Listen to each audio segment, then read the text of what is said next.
ಎಲ್ಲರಿಗೂ ವಂದನೆಗಳು. ಪೆಂತಕೋಸ್ತ ಸಭೆಗಳಲ್ಲಿ ಕಾರ್ಯ ಮಾಡ್ತಾ ಇರುವಂತಹ ಭ್ರಷ್ಟಾತ್ಮನ ಕುರಿತು ನಾವು ಅಧ್ಯಯನ ಮಾಡೋಣ. ಅಲ್ಲಿ ಕಾರ್ಯ ಮಾಡ್ತಾ ಇರೋದು ಭ್ರಷ್ಟಾತ್ಮನ ಅಥವಾ ಪವಿತ್ರಾತ್ಮನ ನಾವಿವತ್ತು ಡಿಕ್ಲೇರ್ ಮಾಡೋಣ. ಅದಕ್ಕಿಂತ ಮೊದಲು ನಾನು ನಿಮಗೊಂದು ರೆಫರೆನ್ಸ್ ತೋರಿಸ್ತೀನಿ. ಅದನ್ನು ವಿಡಿಯೋ ಕಂಪ್ಲೀಟ್ ಆಗೋವರೆಗೂ ನೀವು ಜ್ಞಾಪಕದಲ್ಲಿ ಇಟ್ಕೊಂಡಿರ್ರಿ, ಅಂಡರ್ಲೈನ್ ಮಾಡ್ಕೊಳ್ರಿ.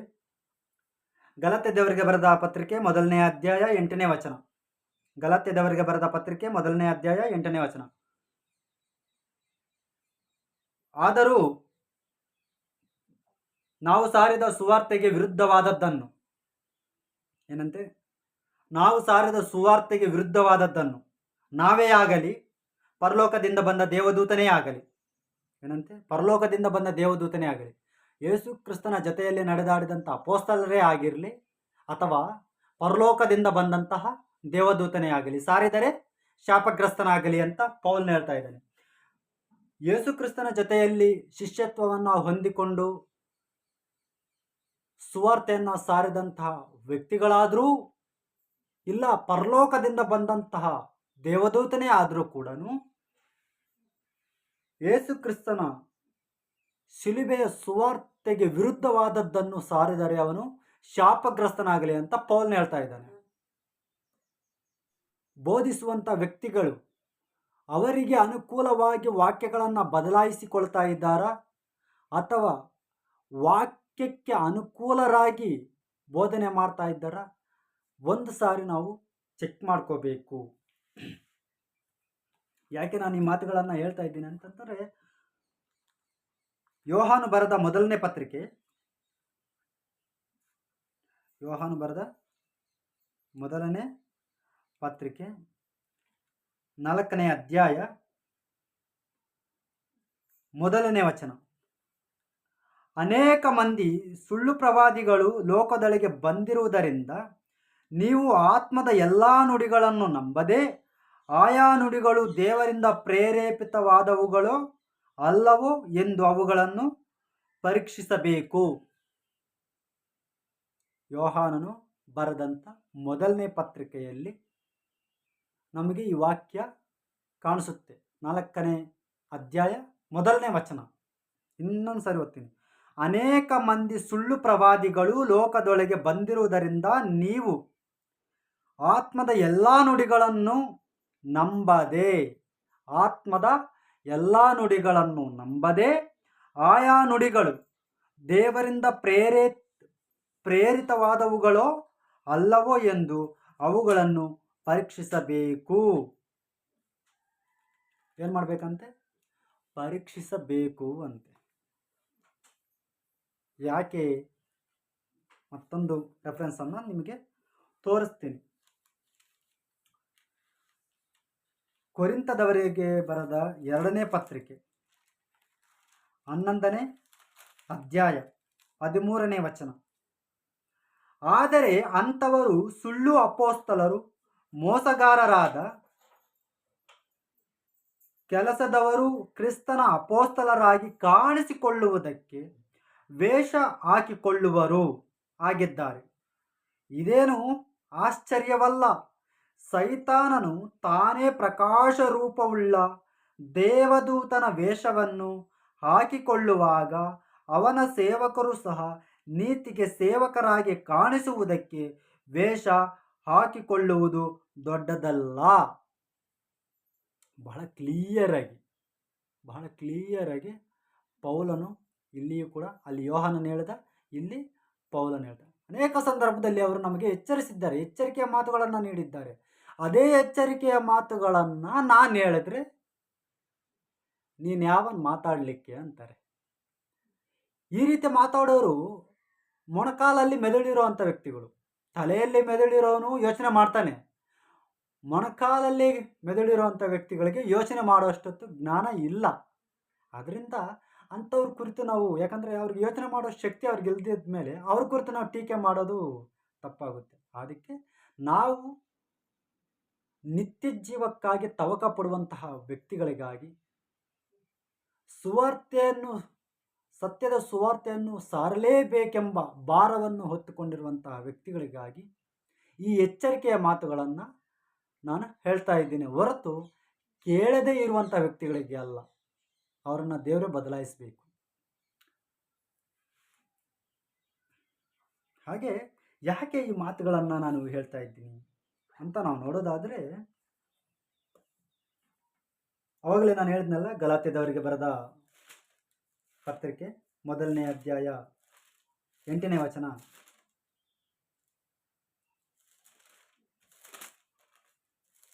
ಮೊದಲನೇ ಅಧ್ಯಾಯ 8ನೇ ವಚನ.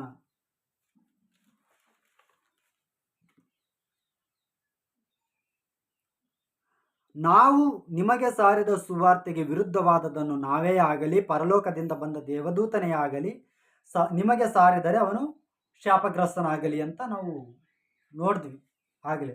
ಮತ್ತೆ ಇನ್ನೊಂದು ಸಾರಿ ಅದನ್ನು ಜ್ಞಾಪಕ ಮಾಡ್ತಾ ಇದ್ದೀನಿ. ಈ ಪೌಲನು ಇಷ್ಟೊಂದು ಭಯಂಕರವಾದಂತಹ ಮಾತು ನಮಗೆ ಹೇಳಿದಾಗ ನಾವೇನಾಗಿರಬೇಕು? ಎಚ್ಚರಿಕೆಯಿಂದ ಇರಬೇಕು.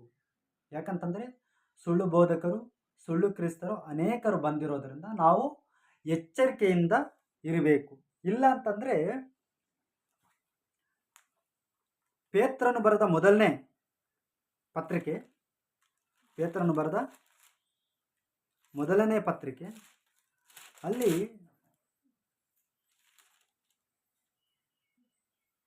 5ನೇ ಅಧ್ಯಾಯ 8ನೇ ವಚನದಲ್ಲಿ, ಸ್ವಸ್ಥಚಿತ್ತರಾಗಿರಿ, ಎಚ್ಚರವಾಗಿರಿ, ನಿಮ್ಮ ವಿರೋಧಿಯಾಗಿರುವ ಸೈತಾನನು ಗರ್ಜಿಸುವ ಸಿಂಹದೋಪಾದಿಯಲ್ಲಿ ಯಾರನ್ನು ನುಂಗಲಿ ಎಂದು ಹುಡುಕುತ್ತಾ ತಿರುಗುತ್ತಾನೆ. ಏನಂತೆ? ಹುಡುಕುತ್ತಾ ತಿರುಗುತ್ತಾ ಇದ್ದಾನೆ.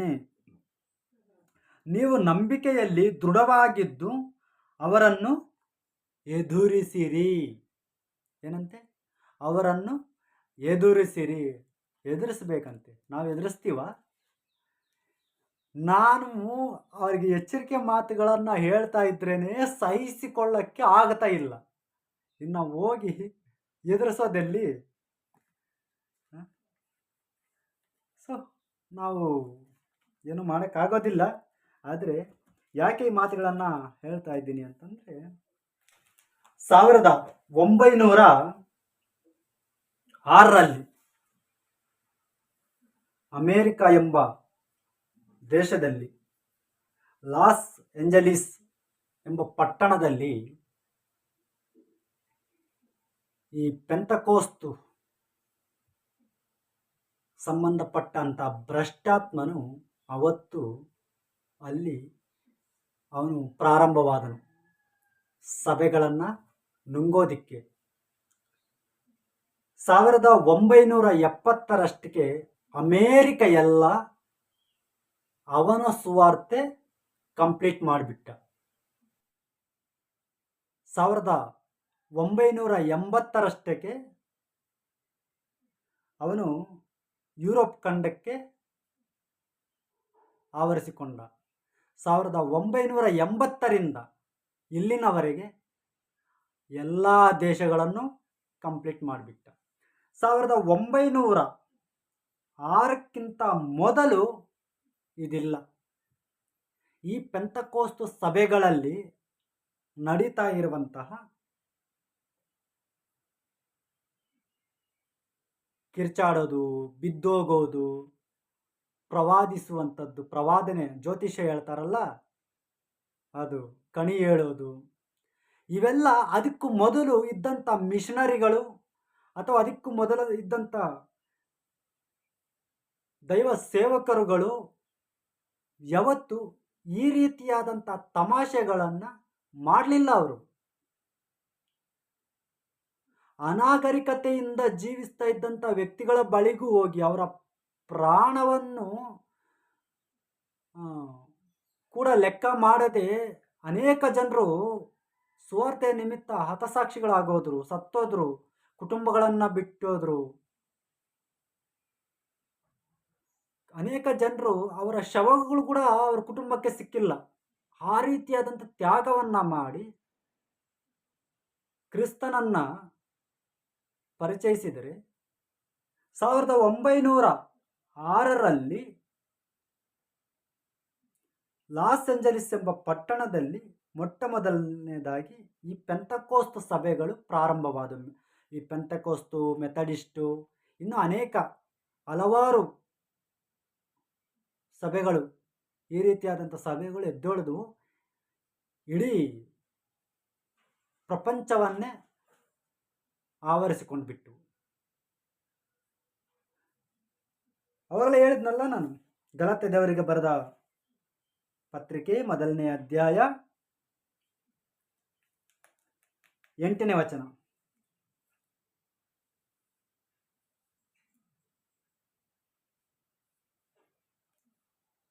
ಆದರೂ ನಾವು ನಿಮಗೆ ಸಾರಿದ ಸುವಾರ್ತೆಗೆ ವಿರುದ್ಧವಾದದ್ದನ್ನು ನಾವೇ ಆಗಲಿ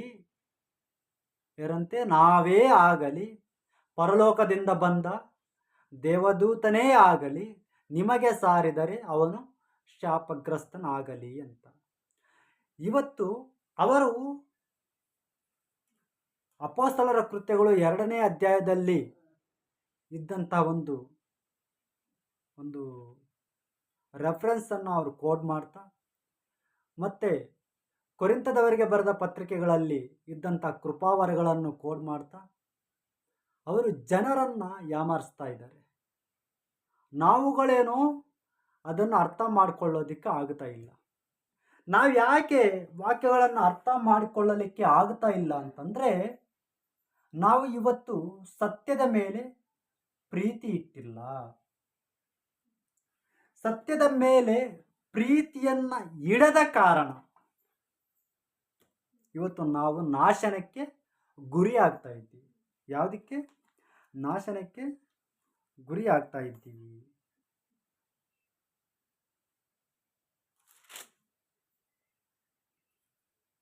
ನೋಡಿ,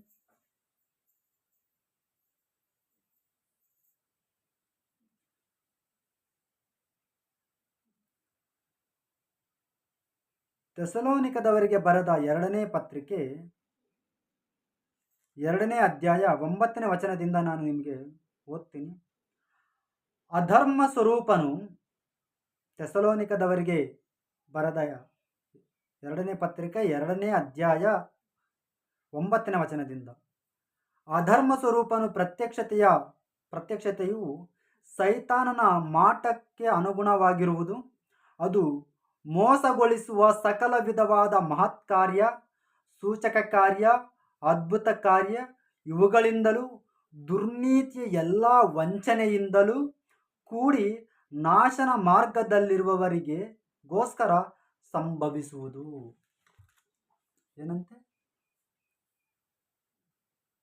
ನಾಶನ ಮಾರ್ಗದಲ್ಲಿರುವವರಿಗೋಸ್ಕರ ಸಂಭವಿಸುವುದು. ಅನೇಕ ಜನರು ಅಲ್ಲಿ ಅದ್ಭುತ ನಡೆಯುತ್ತೆ ಅಂತ ಹೊರಡೋಗ್ತಾ ಇರ್ತಾರೆ, ಸೂಚಕ ಕಾರ್ಯಗಳು ನಡೀತಾ ಇದ್ದಾವೆ ಅಂತ, ಮಹತ್ಕಾರ್ಯಗಳು ಅನ್ನುವ ರೀತಿಯಲ್ಲಿ ಅವುಗಳನ್ನು ನೋಡಿ ಹೋಗ್ತಾ ಇರ್ತಾರೆ. ಅದನ್ನು ದೇವರು ಏನು ಹೇಳ್ತಾ ಇದ್ದಾರೆ ಅಂತಂದರೆ, ನೋಡಿ, ಎಲ್ಲ ವಂಚನೆಯಿಂದಲೂ ಕೂಡಿ ನಾಶನ ಮಾರ್ಗದಲ್ಲಿರುವವರಿಗೋಸ್ಕರ ಇದು ಸಂಭವಿಸುತ್ತೆ. ಯಾಕಂದರೆ ಅವರು ಸತ್ಯದ ಮೇಲೆ ಪ್ರೀತಿಯನ್ನು ಇಡದ ಕಾರಣದಿಂದ, ಏನಂತೆ? ಸತ್ಯದ ಮೇಲೆ ಪ್ರೀತಿಯನ್ನು ಇಡದ ಕಾರಣದಿಂದ ರಕ್ಷಣೆಯನ್ನು ಹೊಂದದೆ ನಾಶವಾಗುತ್ತಾರೆ. ಅದೇ ಕಾರಣದಿಂದ ದೇವರು ಅಸತ್ಯ ನಡೆಸುವ ಭ್ರಮೆಯನ್ನು ಅವರಲ್ಲಿಗೆ ಕಳುಹಿಸಿ ಆ ಸುಳ್ಳನ್ನು ನಂಬುವುದಕ್ಕೆ ಅವರನ್ನು ಬಿಡುತ್ತಾನೆ. ಸತ್ಯವನ್ನು ನಂಬದೆ ಅನೀತಿಯಲ್ಲಿ ಆನಂದ ಪಡುವವರೆಲ್ಲರೂ ಈ ಪ್ರಕಾರ ನ್ಯಾಯ ತೀರ್ಪಿಗೆ ಒಳಗಾಗುವರು. ನಾನು ಈ ಮಾತುಗಳನ್ನ ಹೇಳ್ತಾ ಇಲ್ಲ ಈ ಮಾತುಗಳನ್ನ. ಪೌಲನು ಬರಿತಾ ಇರುವಂತಹ ಮಾತುಗಳಿವು. ನೀವು ಯೋಚನೆ ಮಾಡ್ಕೊಳ್ರಿ. ನಿಮ್ಮನ್ನ ವಂಚನೆಯ ಮಾತುಗಳಿಂದ ನಿಮಗೆ ಬಲೆ ಹಾಕಿದ್ದಾರಾ? ನೀವು ಅದ್ಭುತ ಕಾರ್ಯಗಳಿಗಾಗಿ ಎದುರು ನೋಡುವಂಥ ವ್ಯಕ್ತಿಗಳಾಗಿದ್ದೀರಾ? ಏನು ಮಹತ್ ಕಾರ್ಯಗಳಿಗಾಗಿ ನೀವು ಹೋಗಿದ್ದೀರಾ? ಅಥವಾ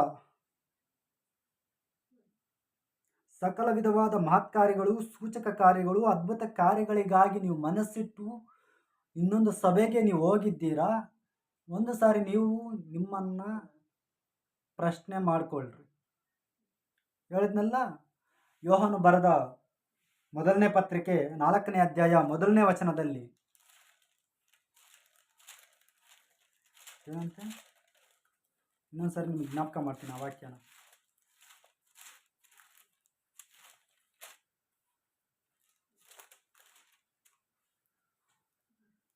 ಅನೇಕ ಮಂದಿ ಸುಳ್ಳು ಪ್ರವಾದಿಗಳು ಲೋಕದೊಳಗೆ ಬಂದಿರುವುದರಿಂದ ನೀವು ಆತ್ಮದ ಎಲ್ಲ ನುಡಿಗಳು ನಂಬದೆ ಆಯಾ ನುಡಿಗಳು ದೇವರಿಂದ ಪ್ರೇರೇಪಿತವಾದವುಗಳು ಅಲ್ಲವೋ ಎಂದು ಅವುಗಳನ್ನು ಪರೀಕ್ಷಿಸಬೇಕು ಅಂತೆ.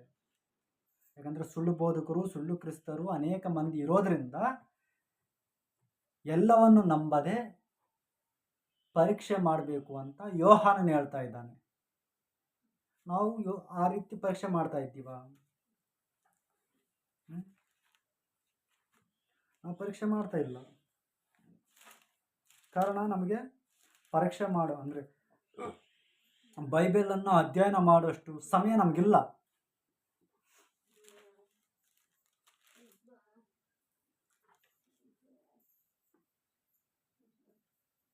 ಇಲ್ಲಿ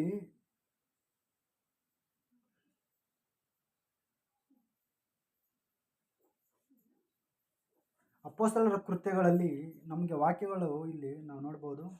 ಬೇರೆಯುವ ಊರಿನವರ ಕುರಿತು ಇಲ್ಲಿ ವಾಕ್ಯ ಏನಿದೆ ಅಂತಂದರೆ, ಅಪೊಸ್ತಲರ ಕೃತ್ಯಗಳು 17ನೇ ಅಧ್ಯಾಯ 10ನೇ ವಚನದಿಂದ, ಕೂಡಲೇ ಸಹೋದರರು ರಾತ್ರಿಯಲ್ಲಿ ಪೌಲಸೀಲರನ್ನು ಬೆರೆಯಕ್ಕೆ ಕಳುಹಿಸಿಬಿಟ್ಟರು. ಅವರು ಅಲ್ಲಿಗೆ ಸೇರಿ ಯಹೂದ್ಯರ ಸಭಾಮಂದಿರದೊಳಕ್ಕೆ ಹೋದರು. ಆ ಸಭೆಯವರು ಥೆಸಲೋನಿಕದವರಿಗಿಂತ ಸದ್ಗುಣವುಳ್ಳವರಾಗಿದ್ದು, ಏನಂತೆ, ಥೆಸಲೋನಿಕದವರಿಗಿಂತ ಸದ್ಗುಣವುಳ್ಳವರಾಗಿದ್ದರಂತೆ. ಯಾರು?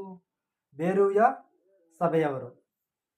ಯಾಕೆ ಮಾತು ಹೇಳ್ತಾ ಇದ್ದೇನೆ ಅಂತಂದರೆ, ದೇವರ ವಾಕ್ಯವನ್ನು ಶುದ್ಧ ಮನಸ್ಸಿನಿಂದ ಅಂಗೀಕರಿಸಿ ಇವರು ಹೇಳುವ ಮಾತು ಹೌದೋ ಏನೋ ಎಂಬ ವಿಷಯದಲ್ಲಿ ಪ್ರತಿ ದಿನವೂ ಶಾಸ್ತ್ರ ಗ್ರಂಥಗಳನ್ನು ಶೋಧಿಸುತ್ತಿದ್ದರು ಅಂತೆ.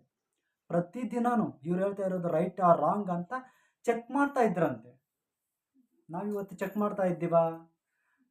ಚರ್ಚಿಂದ ಹೊರಗಡೆ ಬರೋದೇ ತಡ, ಬ್ಯಾಗಲ್ಲಿ ಇಟ್ಬಿಟ್ಟು ಶಾಪಿಂಗ್ಗಳು ಮತ್ತೊಂದು ಇನ್ನೊಂದು ಅದೇ ಕೆಲಸ.